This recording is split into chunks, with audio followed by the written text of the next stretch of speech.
They say monsters don't live under your bed, but what if one lived right next door? What if he smiled at you from across the street, and by night, dragged corpses to the edge of a cold, black river? This is the true horror story of Gary Ridgway, the Green River Killer. In the early 1980s, the city of Seattle was paralyzed by fear. Corpses, mostly young women, were found along the Green River, dumped like broken dolls in the mud and reeds. Each victim had been choked, discarded, forgotten. But the killer, he was invisible. No fingerprints, no witnesses, no pattern, except death. Police searched for years, chasing every shadow, every whisper. The Green River Task Force was formed, detectives obsessed, families shattered, and the entire city held hostage by one name whispered in fear. But Gary Ridgway, he blended right in, a quiet man, a truck painter. He had a wife, co-workers, even a calm smile.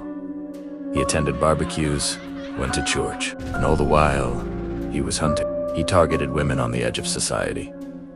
Sex workers, runaways, anyone he thought wouldn't be missed. He'd lure them in, strangle them with his bare hands, and then, like a twisted ritual, dump their bodies in the woods, the river, or hidden ravines.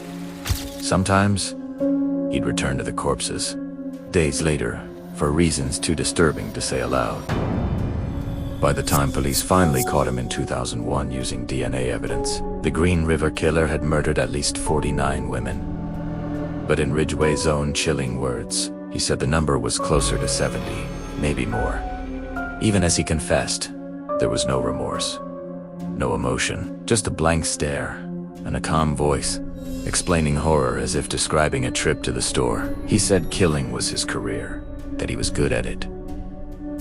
Today, Gary Ridgway rots in prison, serving life without parole, but his shadow still lingers over the Green River.